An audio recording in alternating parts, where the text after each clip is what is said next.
Hai semua, selamat datang di video kami. Di sini kami kelompok 2 akan membahas materi tentang metode simplex 2 fase. Nah, sebelum itu saya akan memperkenalkan anggota dari kelompok kami.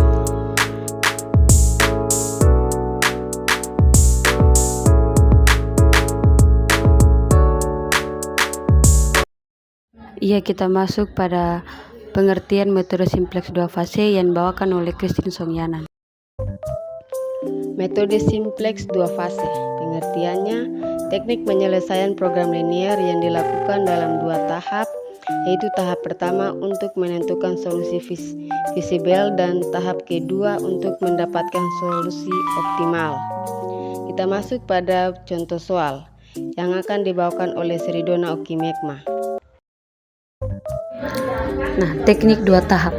Tahap yang pertama yaitu tambah variabel buatan itu sebagai solusi awal.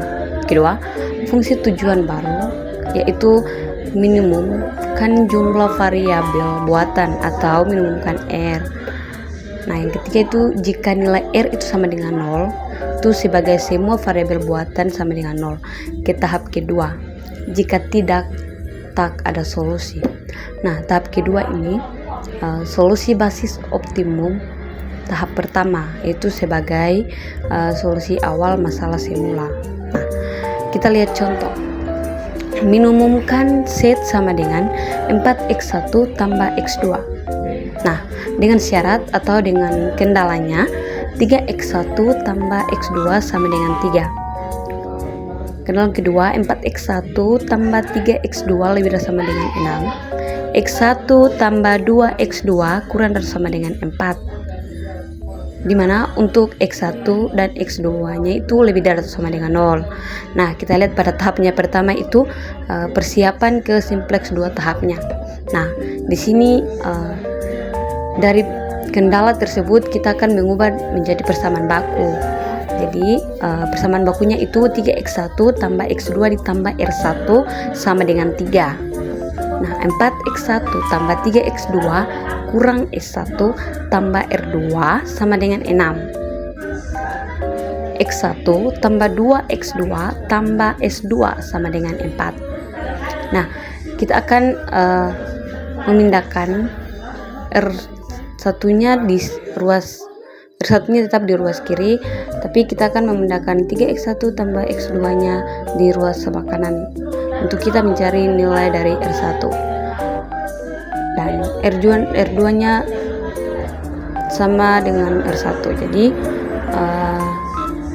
R1 sama dengan 3 kurang 3x1 kurang x2.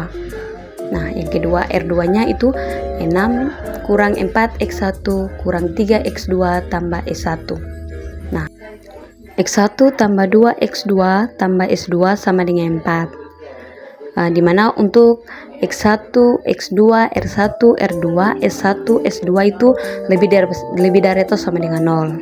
Nah, kita menemukan R-nya itu R1 tambah R2. Iya, mari kita lihat tabelnya. Nah, kita masukkan nilainya pada tabel awalnya atau tabel pertama ini dari basis ke solusinya.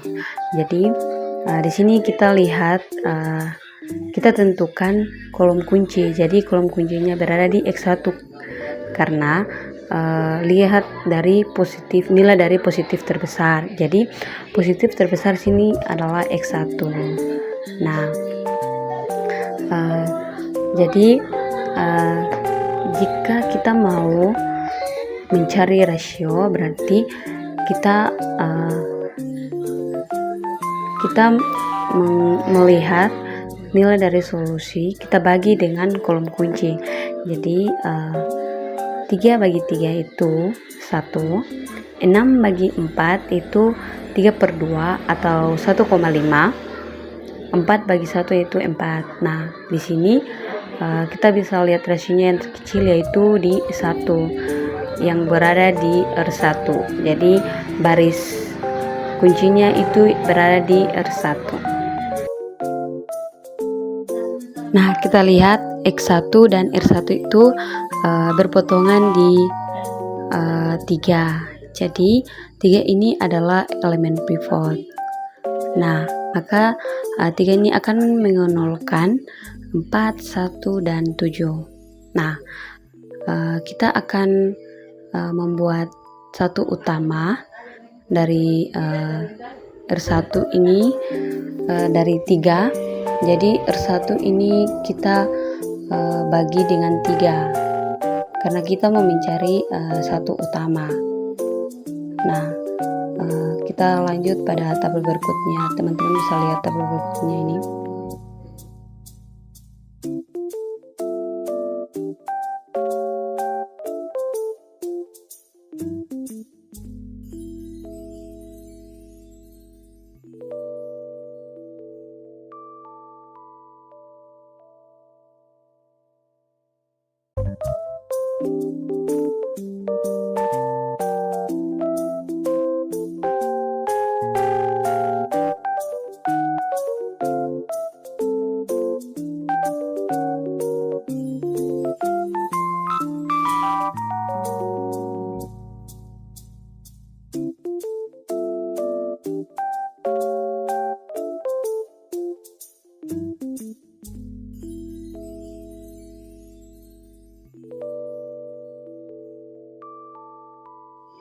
Ya, kita punya tabel berikutnya seperti ini.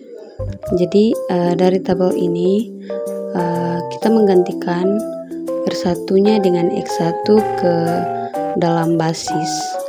Nah, jadi kita lihat kita akan mencari tentukan kolom pivotnya. Nah, jadi kolom pivotnya di sini itu ada 5/3 karena positif. Nah, dari kolom pivot ini kita akan mencari rasio. Jadi solusi dibagi dengan kolom pivot. Nah, jadi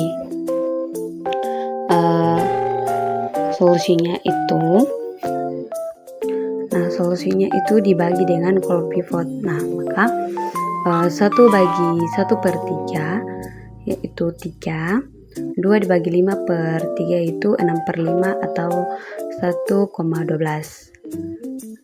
Yang ketiga itu 9/5 atau 1,8. Nah, kita lihat rasio yang terkecilnya ada di 6/5. Nah, di sini rasionya itu di R2 kolom elemen pivotnya di 5/3. Nah, dari kolom pivotnya ini dia akan mengonolkan 5/3, 1/3, dan 5/3. Nah, tabel berikutnya ini sudah optimal karena R-nya itu 0 dan negatif. Nah, karena minimum R itu sama dengan 0, maka R1, R2 itu juga sama dengan 0. Nah, ada solusi visible atau tahap kedua. Nah, kita lihat tahap keduanya. Nah, tahap keduanya kita lihat tabel di atas dan nilai R1 dan R2-nya. Nah, X1 tambah 1/5 S1 sama dengan 3/5. Sedangkan X2 sama dengan 3/5 S1 sama dengan 6/5. S1 tambah S2 sama dengan 1. Nah, soal ini jadi fungsi tujuan minimumkan S sama dengan 4 X1 tambah X2. Nah, kedua itu kendala, yaitu kolom R1 dan R2 ini dihilangkan. Maka X1 tambah 1/5 S1 sama dengan 3/5. X2 kurang 3/5 S1 sama dengan 6/5. Di mana S1 tambah S2 sama dengan 1. Nah, untuk X1, X2, S1, S2 itu lebih dari itu sama dengan 0. Nah, karena X1 dan X2 variabel basis, maka pada tabel simplex koefisien variabel X1 dan X2 pada fungsi tujuan nilainya adalah 0. Nah, kita substitusikan variabel basis pada fungsi tujuan. Nah, jadi X1 sama dengan 3/5 kurang 1/5 S1. Kedua X2 sama dengan 6/5 tambah 3/5 S2. Nah, kita masukkan nilai X1 dan X2 nya dalam fungsi tujuannya. yaitu X sama dengan 4 kali 3 per 5 kurang 1 per 5 S1 tambah 6 per 5 tambah 3 per 5 S1 sama dengan hasilnya itu negatif 1 per 5 S1 tambah 18 per 5. Nah, kita lihat pada tabelnya. Nah, pada tabel di tahap kedua ini kita memasukkan nilai-nilainya dari basis sampai solusi. Nah, kita lihat setnya di sini ada yang positif karena diminta kalau optimal itu setnya 0 dan negatif, tetapi di sini masih positif, maka kolom pivotnya di S1 yaitu 1 per 5 dan di sini kita akan mencari baris kuncinya. Nah, maka kita lihat solusi dibagi dengan kolom pivotnya itu S1, maka 18 per 5 dibagi dengan 1 per 5 3 per 5 dibagi dengan 1 per 5 1 per 5 itu hasilnya 3, rasionya adalah 3 dan 1 bagi 1 yaitu 1. Nah, maka kita lihat rasionya yang terkecil, jadi yang menjadi baris kunci adalah S2. Maka kita lihat tabel berikutnya itu di sini sudah optimal karena di barisan set itu tidak ada nilai yang positif. Maka dari tabel tersebut kita mendapatkan X1 nya itu 2 per 5, X2 nya itu 9 per 5 dengan set itu sama dengan 17 per 5.